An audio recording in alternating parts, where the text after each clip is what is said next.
We're going to start the week with Assemblyman Bill Nojay, who has his own show here on WLAA and several other stations upstate.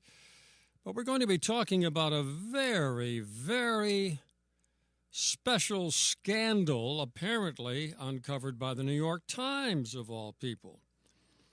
Now the New York Post is jumping in on it, and we're not going to spend the whole show on this, but quite a bit of it. So stay tuned for Bill Nojay today on the Newsmaker Show. Next on News Talk, AM 1480 WLEA, the Newsmaker Show with Kevin Doran.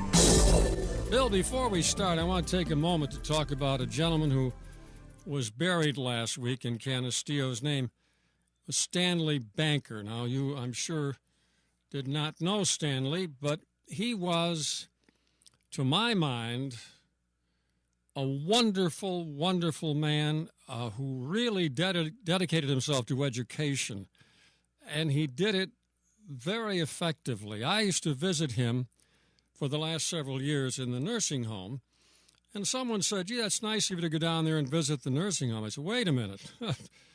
I'm the one who benefits from talking to Mr. Banker. I wish I had known him years ago when I was teaching back in the last century, because he just had all kinds of wonderful insights and knowledge. Stanley Banker, rest in peace. God rest your soul. And it was a good one. All right. Nojay, let's... I got to say, though, I've been following New York politics for 30 years, and this one's a blockbuster by anybody's measure. It's people are off the charts in terms of even seasoned veterans thinking, how could the governor have done that? That's sort of one of the immediate responses is this guy, Andrew Cuomo, spent literally his entire adult life starting out at his daddy's knee when his dad was Secretary of State and then governor. And you just sit back and you think, how could he have done something that stupid? But what did he do? Not everybody knows about this. Here, this is the story, and it's a little bit of an inside story. So a lot of listeners may not have the background, but what the New York Times revealed last Wednesday in a front-page story, two-column lead story in the New York Times, which has now been picked up by every major media market in New York State, all the New York City newspapers, and it's become a national story. Jon Stewart had it on his Comedy Central show, The Daily Show it's called, and I suspect you're going to be hearing a lot more about it nationally, because what the governor did was to create this anti-corruption commission last July of 2013 with great fanfare. Said, we've got to root out corruption in Albany and all those good things. And so he put together this panel of people that included district attorneys, former federal prosecutors, good government types, and said, you follow corruption no matter where the path may lead. And did that with all the self-righteousness that we've come to expect from Andrew Cuomo. Well, it wasn't hardly 6 months later that he disbanded the whole thing and said, well, they've done their job now, and we'll pass some ethics reform. But during that 6 months, or maybe it was 9 months that they were in session, it turns out, and what the New York Times story has revealed last Wednesday, is that virtually from day one, the governor was manipulating the job of this anti-corruption commission specifically to steer it away from and to block its investigation of anybody that was close to the governor. In other words, what a lot of folks might look at and say, well, that looks an awful lot like obstruction of justice, which is a federal felony offense. Governor was doing this on almost a daily basis, and that is the nature of it. Now, at least you think this is inside baseball. This is the stuff that authoritarian regimes are made of.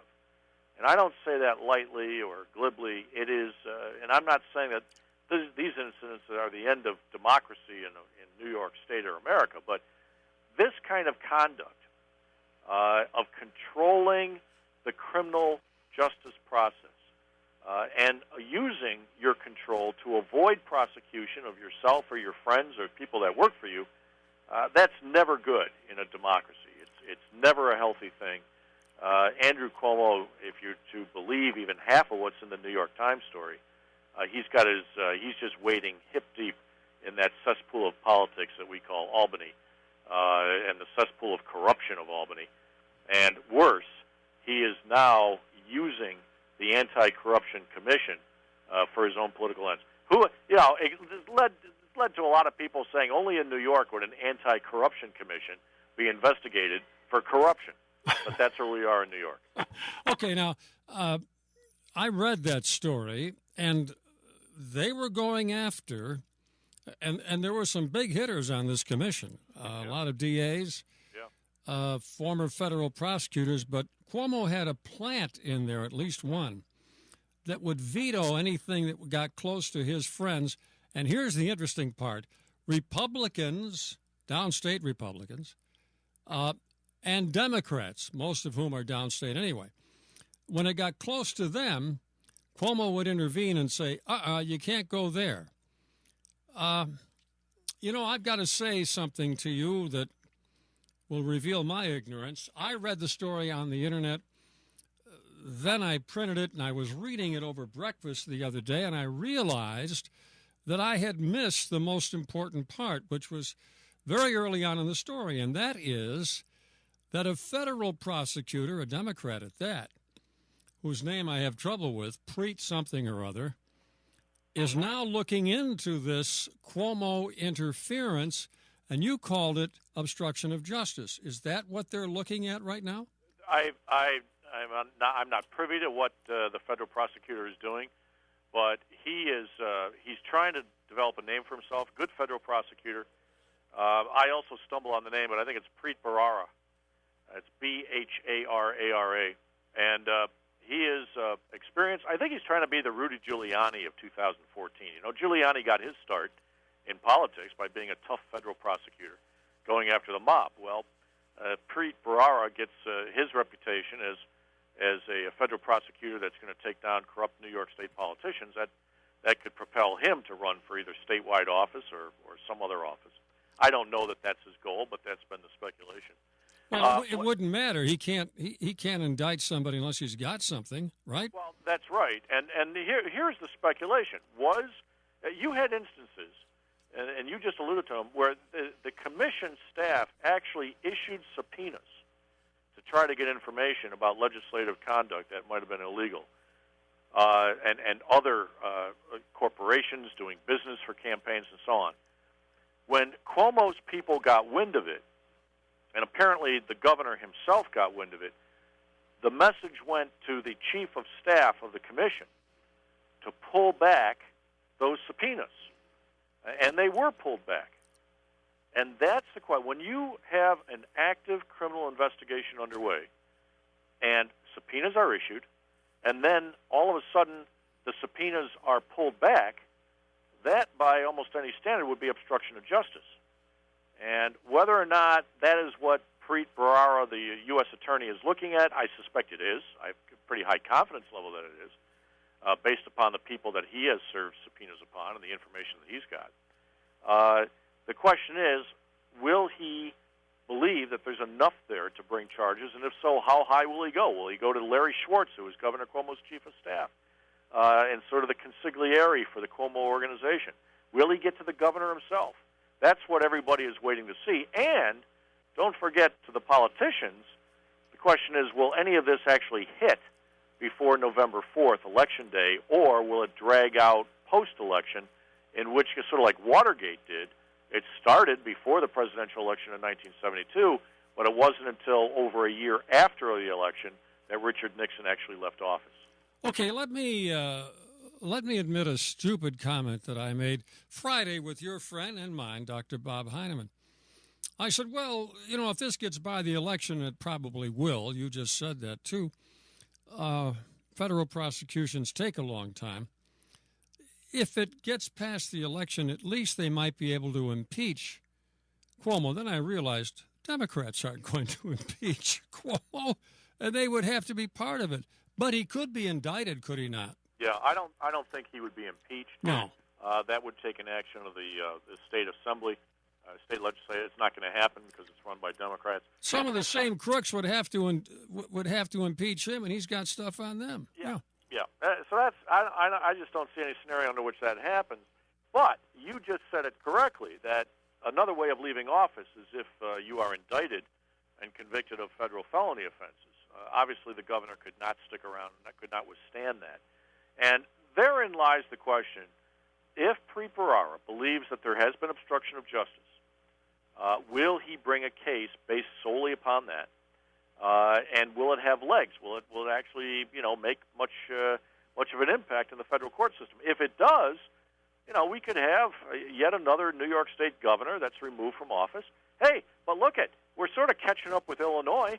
I mean, Illinois has had 3 or 4 governors indicted and removed from office. So, in some respects, we're just playing catch up with them.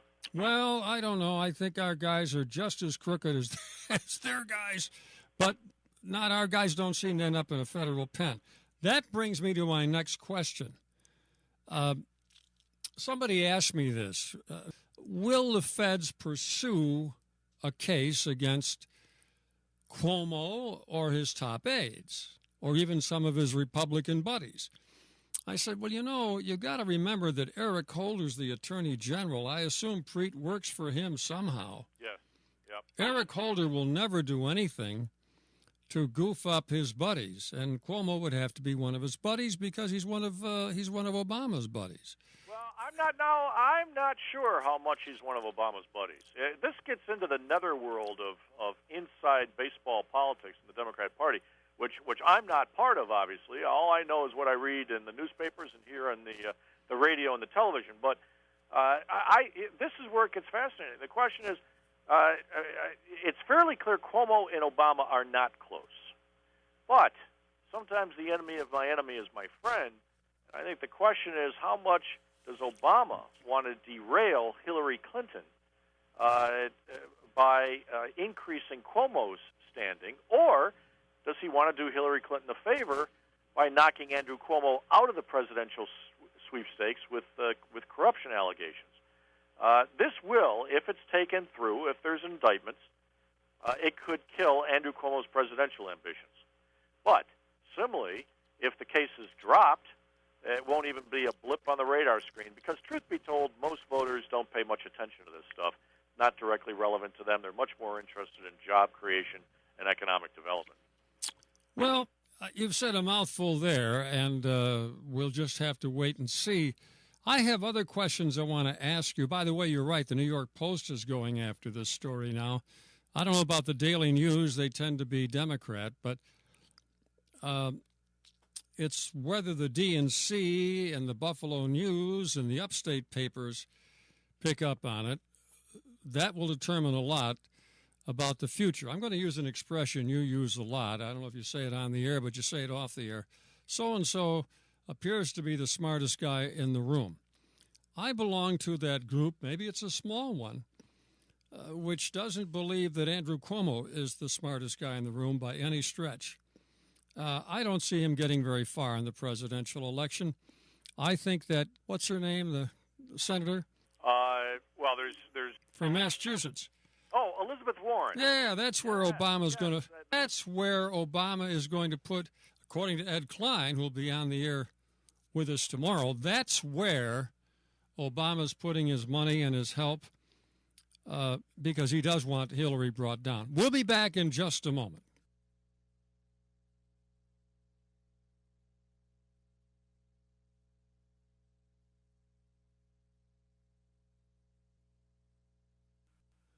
Okay, we're talking with Bill Nojay, our assemblyman. You're not opposed this year, are you?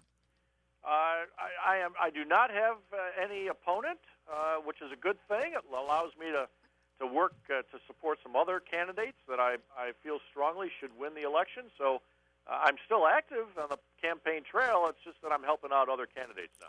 Well, let me say, and I have no fear of retribution for saying this, I'm glad you're not opposed because I think you're doing a valuable job up there.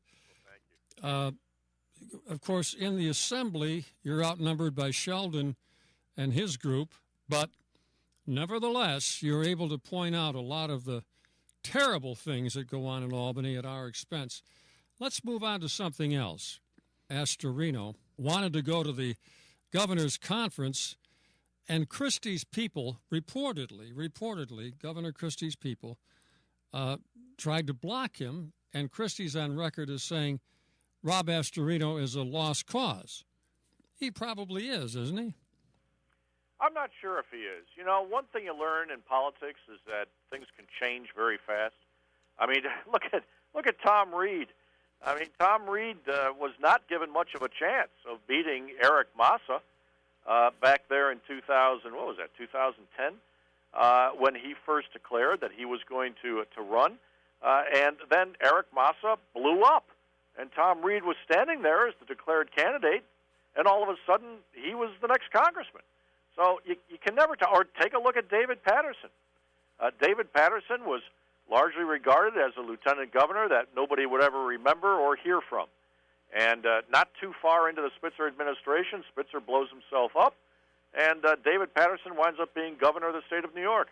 Similarly, Rob Astorino, by most political calculations, does not have. Let's be honest. He's down by over $30 million. He has less than $5 million, whereas Andrew Cuomo has $35 million. Cuomo has the name ID. Astorino does not. By most political calculations, Astorino does not have much of a chance. But I'll tell you something. If the federal prosecutors decide to move aggressively against Cuomo on this corruption allegation, then I think anything is possible. Rob Astorino is a great candidate. I think he'll make a great governor. I wish he had another $30 million so he could buy some name ID, but it is what it is. And I think it all depends upon how aggressive the federal prosecutor is between now and November 4th. Who will be the lieutenant governor on the Cuomo ticket this time? Well, it's a woman by the name of Kathy Hochul. Oh, yes, from Buffalo. She is the designated candidate. But what you have suggested is true. There is a primary for lieutenant governor. A Columbia University professor named, I don't know his first name, last name is Wu, W-U. He's actually turning out to be a pretty formidable guy in the New York City market, which is where a Democratic primary may well be decided. Kathy Hochul is known in western New York. She hails out of Buffalo. Her husband is the U.S. attorney, in fact, speaking of federal prosecutors. He's the U.S. attorney in the Buffalo office of the Justice Department. She was, as a former member of the United States Congress for one term, she is a formidable campaigner. I've campaigned with her, by the way, not on the same side, but we've been at events together. And I'll tell you, she can work a crowd very, very effectively. Having said that, she is not known in New York City. So this fellow, Professor Wu, who is an ultra-liberal but has also been playing the game pretty well so far and getting a lot of publicity for himself, could have a bizarre situation where if Wu wins the Democrat primary for lieutenant governor, there could be a Cuomo-Wu ticket. And we could have a Governor Wu. Presumably Governor Wu or Lieutenant Governor Wu, if that happens, is not a crook like so many up there, right? No, he's not a crook. He is a far leftist activist, Columbia University professor. But listen, I've got to tell you, I've watched some of his speaking on YouTube. I've read some of his material. He's actually a very smart guy. He'd be a formidable player in the political arena because of his intellect. Even though if he's wrong on all the issues, I give credit where credit's due. He'd be a formidable player in New York State politics. So that's going to be an interesting one to watch work its way through in September for the Democratic primary. Okay, let's sum up now. We've got Governor Cuomo, according to the New York Times, doing what conceivably could be indictable things. Well, they are indictable things if they can prove he did it, with the so-called Moreland Commission. That's a name they've used since about 1901, when they want a commission to really go after somebody that's crooked or something that's crooked. So he appoints it, and then about halfway through its mandate, he shuts it down. And everyone at the time said, well, must be they were getting close to his buddies or maybe even to him. But it was a non-story. But you said something to me the other day that made me pause, and that was, and this was off the air, that Cuomo is not as popular with the reporters as most Democrats are. What's that all about? He treats everybody pretty much the same, which is he's a bully, and he runs the show through intimidation. And that's not me talking. I mean, I've never talked to the guy. But his own chief of staff, one of his most senior aides, left after a couple of years to go off and make some more money in the private sector. And a reporter caught up with the guy once, and he famously he was asked, what's it really like inside the Cuomo administration in terms of relationships with reporters and fellow politicians and so on? And the former chief of staff said, we have two speeds, get along and kill. And that pretty much, that is what I've observed. He's a vengeful guy. He's big into vendettas and evening scores. And he's not popular. He's from amongst his fellow Democrats in Albany and in the legislature. And he tends to treat reporters as adversaries, sort of like the old Richard Nixon, only even more so. Nixon was relatively tame compared to what Andrew Cuomo has done in Albany by way of twisting arms and getting his way. And for that reason, he's not the most popular guy in Albany or New York City politics. And the fact is the reporters did not like Nixon going way back, but they generally favor Democrats. So that is unusual, isn't it? It is unusual, except Cuomo has gone out of his way to offend a lot of reporters. Mm-hmm. He tries to yuck it up with them and pretend as though there's some sort of civility there. But at the end of the day, they got a job to do, and he goes out of his way to make it hard for them to do their jobs. Does not respond to freedom of information requests, tries to spin things to a ridiculous level. So at the end of the day, if you're a reporter in Albany working in a little cubicle, you got to knock out a story by a 5 p.m. deadline. It's 4:30. You desperately need a quote, and nobody calls you back, or they call you back with something that you can't use because it's laughable. That doesn't help you out, and you do that over and over and over again over a period of months and then years. He has not endeared himself to the Albany Press Corps. Time's gone. Bill Nojay's on every Monday through Friday at 3 o'clock. Catch his show after the 3 o'clock news, actually. And he's following this dissolving of the Moreland Commission long before it was supposed to be. The New York Times, out of character, really, is going after Cuomo here. And it's going to be an interesting election year, despite the fact that it's not Trump at the head of the ticket, which Nojay tried to arrange. Thanks, Bill. Good to talk to you, as always.